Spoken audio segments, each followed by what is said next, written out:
नमस्कार मंडळी, स्वागत आहे रँकर्स बायोलॉजी या नीटच्या प्लॅटफॉर्मवरती. इथे तुम्हाला मराठीतून नीटचं प्रिपरेशन करण्यास मदत होणार आहे.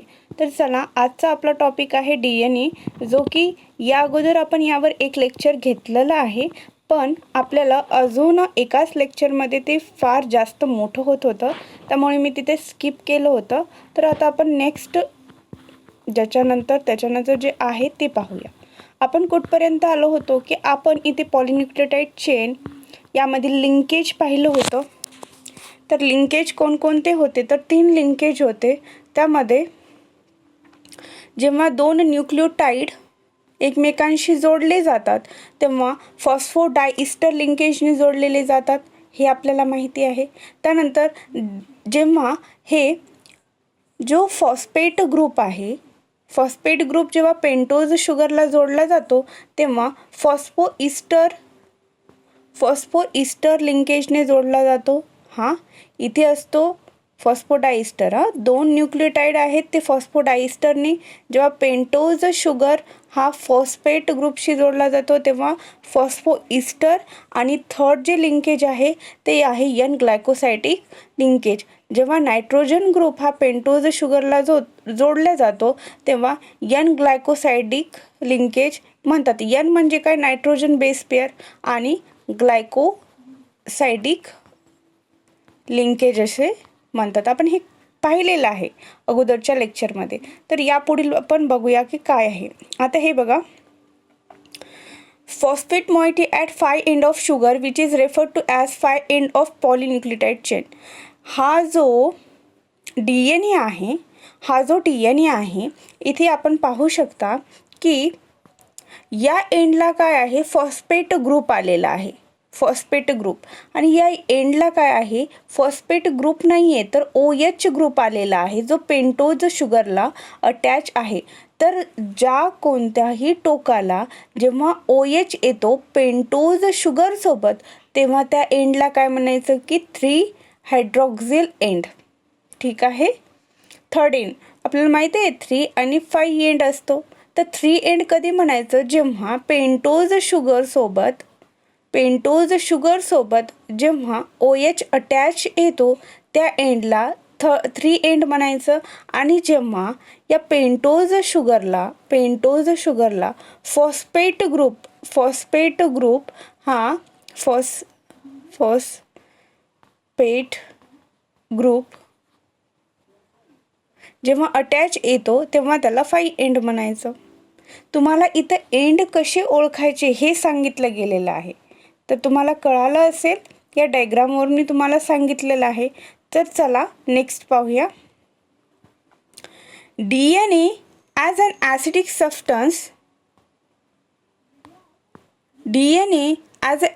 substance present in a nucleus was first identified by the Friedrich Miescher in 1869. तर DNAचं नेचर विचारलं जातं.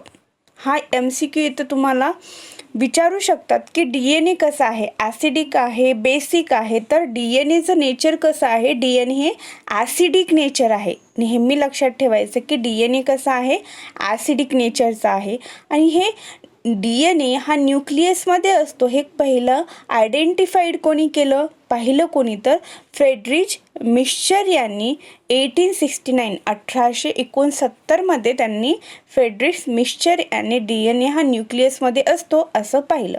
ही नेम इज अ न्यूक्लियन आणि यांनी DNAला नाव दिलं nucleon. However, due to technical limitation in isolating such a long polymer intact, the elucidation of structure of DNA remained inclusive for very long period of time. तर इथे काय झालं की आपल्याला माहिती आहे DNA खूप लांब आहे.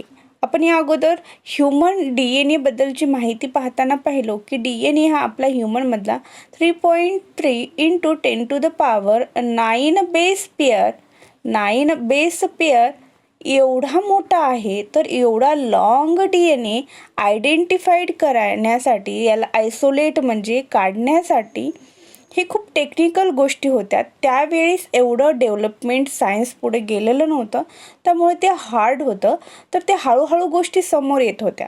त्यानंतर काय झालं की it was only 1953 that James Watson आणि फ्रान्सिस क्रिक यांनी काय केलं, 1900, आता हा शोध तर लागला DNA न्यूक्लियसमध्ये आहे, आणि फ्रेडरिक मिक्सचर यांनी याला नाव काय दिलं, न्यूक्लियन दिलं. ते 1869 मधली गोष्ट होती. आणि 1953 मध्ये जेव्हा जेम्स वॅटसन आणि क्रिक आलेत, त्यांनी एक एक्सरे डिफ्रॅक्शन बेस्ड त्यांनी एक्सपेरिमेंट केला, आणि त्यामध्ये त्यांना हे डबल हेलिक्स मॉडेल शो झालं या DNAचं, की DNA हा डबल हेलिक्स मॉडेल आहे, की हा जसा RNA सिंगल आहे तसं DNA नाही आहे. DNA कसं आहे, डबल हेलिकल स्ट्रक्चर आहे. म्हणजेच 2 DNA हे एकमेकामध्ये हेलिकल फॉर्ममध्ये आहेत. हे यांनी शोधून काढलं. कोण, जेम्स वॅटसन आणि फ्रान्सिस क्रिक यांनी. कधी, 1953 मध्ये. बघा किती वर्ष लागली त्यांना. आणि तुम्हाला इथे विचारू शकतात की कोणत्या एक्सपेरिमेंटने, तर एक्सरे बेस्ड एक्सरे डिफ्रॅक्शनने त्यांनी हे शोधलं की DNA हे डबल हेलिक्स आहे. ठीक आहे. One of the hallmark of the proportion was base pairing between the 2 strand polynucleotide chain. आपल्याला माहिती आहे इथं काय सांगितलं गेलेलं आहे. या अगोदरच्या लेक्चरमध्ये तुम्हाला मी सांगितलं की जे नायट्रोजन बेस पेअर आहेत, तर DNA मध्ये कोणकोणते नायट्रोजन बेस पेअर आहे, आपण एकदा इथे रिकॉल करूया की DNA मध्ये कोणते नायट्रोजन बेस पेअर आहेत आणि RNA मध्ये कोणते आहेत. कारण आपण कम्पेअर करत शिकत गेलो तर ते आपल्याला जास्त लक्षात राहतं. तर DNA मध्ये कोणते नायट्रोजन बेस पेअर आहे, आपल्याला माहिती आहे नायट्रोजन बेस पेअर हे प्युरिन्स आणि पिरिमिडिन्समध्ये डिवाइड केलेले आहेत. तर प्युरिन्सचे नायट्रोजन बेस पेअर कोणते आहेत DNA मध्ये, तर ॲडेनाईन आणि ग्वानाईन आहेत. ठीक आहे, मी शॉर्टमध्ये लिहिते.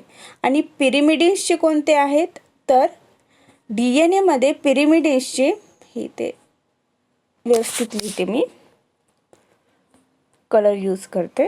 DNAचे जे बेस पेअर आहेत प्युरिन्स आणि पिरिमिडिन असं शॉर्टमध्ये लिहिते. तर DNA मध्ये प्युरिन कोणकोणते आहेत, ॲडेनिन आणि ग्वानिन. ठीक आहे. आणि पिरिमिडिनमध्ये DNA मध्ये कोण आहे, तर सायटोसिन आणि थायमिन. करेक्ट. ठीक आहे. आता आपण दुसरा कलर यूज करूया ज्यामुळे तुम्हाला कळेल. आता RNA मध्ये प्युरिन्स कोणकोणते आहेत आणि पिरिमिडिन कोणकोणते बेस पेअर आहेत. Purine same as it is जे DNA मध्ये आहेत, ॲडेनिन आणि ग्वानाईन.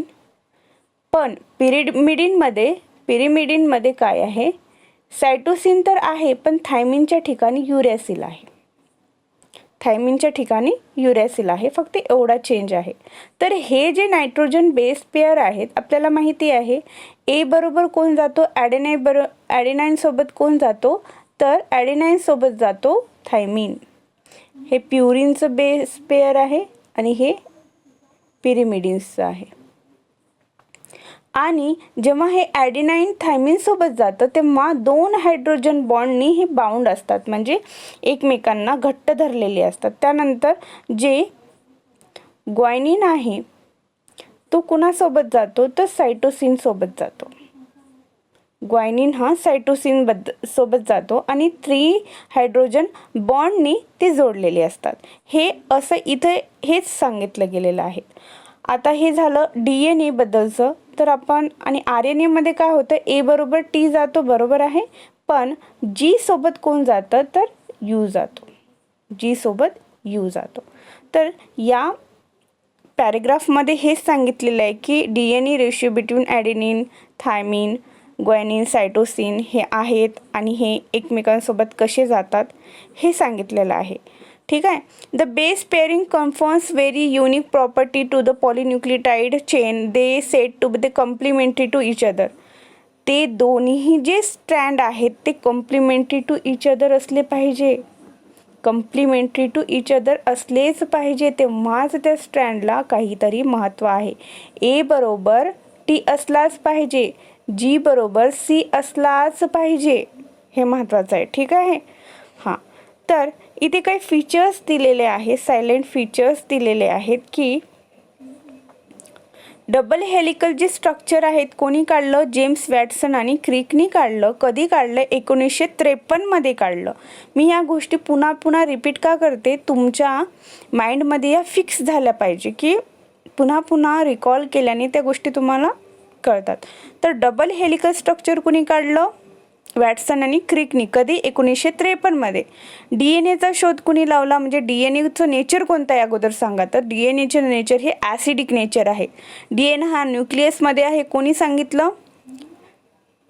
फ्रेडरिक मिस्चर यांनी सांगितलं. ठीक आहे, एवढं तुम्हाला लक्षात ठेवायचं आहे. आता पुढं पाहूया.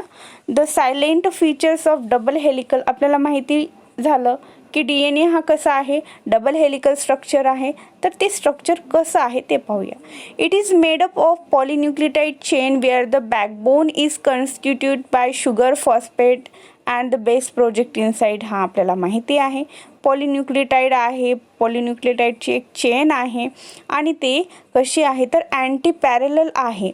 म्हणजे 5 एंड आपल्याला माहिती आहे 3 एंड कोणता असतो तर OH अटॅच असतो पेंटोज शुगरला, तो एंड, आणि इथे फॉस्फेट ग्रुप अटॅच असतो पेंटोज शुगरला.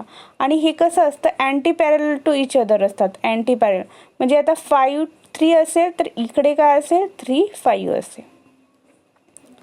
हे असे रन होतात एकमेकांशी. ठीक आहे. त्यानंतर थर्ड आहे the base in 2 strand are paired through hydrogen bond. हे आपल्याला अगोदरच मी तुम्हाला सांगितलेले आहे की या 2 स्ट्रँडमधले जे बेस पेअर आहेत म्हणजे ॲडेनिन हे कुणासोबत जाईल, थायमिन सोबत जाईल. त्यामध्ये 2 हायड्रोजन बॉन्ड येतात, याला हायड्रोजन बॉन्ड म्हणतात. त्यानंतर जे सायटोसिन इथं ग्वायनिन कुणासोबत जाईल तर ते सायटोसिन सोबत जाईल आणि त्यामध्ये किती 3 हायड्रोजन बॉन्ड येतात. हे आपण पाहिलं. तर यामध्ये या पॉईंटमध्ये थर्ड ते आहे. आता त्यानंतर नेक्स्ट पाहूया. The 2 chain are coiled in a right handed fashion. आणि हे जे डबल हेलिकल स्ट्रक्चर आहे ते कसं आहे, राईट हँडेड फॅशन आहे. म्हणजे उजव्या हाताकडे हे कॉईल झालेलं आहे. ठीक आहे. The pitch of the helix is 3.4 nanometre आणि या 2 जे बेस पेअर आहेत त्यामधील जे अंतर आहे ते 0.34 नॅनोमीटर आहे. इथे आपण पाहू शकता मी डबल हेलिकल स्ट्रक्चर शो करते तुम्हाला, ज्यामुळे तुमचे हे सगळे कन्सेप्ट क्लिअर होतील. हे बघा, हे जे डबल हेलिकल स्ट्रक्चर आहे ते कसं कॉईल आहे तर राईट साईडला कॉईल आहे.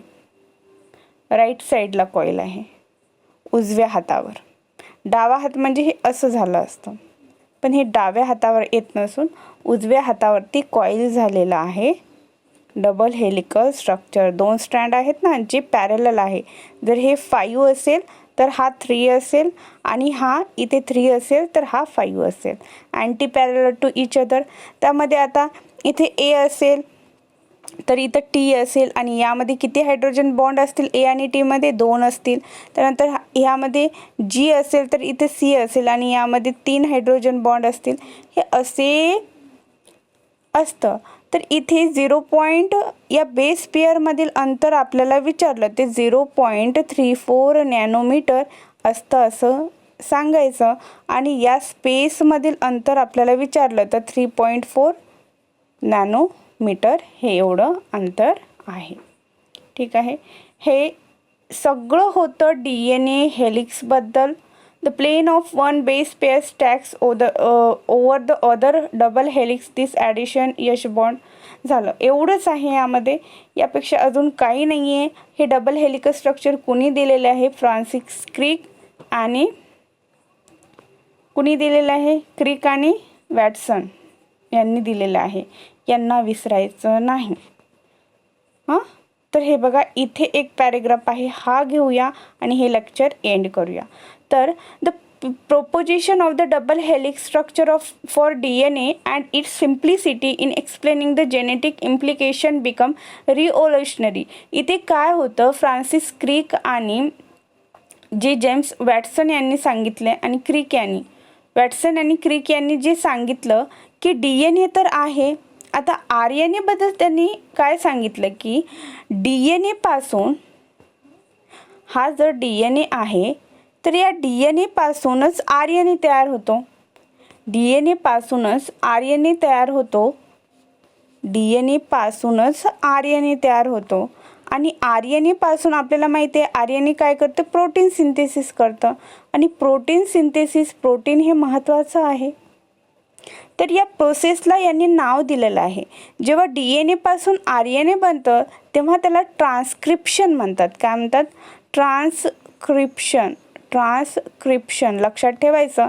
जेव्हा RNA पासून प्रोटीन बनतं तेव्हा त्याला ट्रान्सलेशन म्हणतात. काय म्हणतात? ट्रान्सलेशन म्हणतात. ठीक आहे. तर हे ट्रान्सलेशन काय असतं, ट्रान्सक्रिप्शन काय असतं हे आपण नंतर पाहणार आहोत. आजसाठी एवढं ठीक आहे. आपण आता DNAची सगळी जवळपास माहिती पाहिलेली आहे. तुम्हाला काही डाऊट असेल, कुठे कळालं नसेल तर तुम्ही कमेंट सेक्शनमध्ये मला नक्की विचारा, मी आन्सर करेल. आणि लाईक करा, शेअर करा, सबस्क्राईब करा आणि अशाच नवनवीन व्हिडिओसाठी तुम्ही नोटिफिकेशन बेल प्रेस करून ठेवा. तुम्हाला कोणता एखादा टॉपिक हवा असेल तर तो कमेंट सेक्शनमध्ये नक्की लिहा. मी त्यावरील लेक्चर घेऊन तुमच्यापुढे येईल. ठीक आहे. Thank you so much.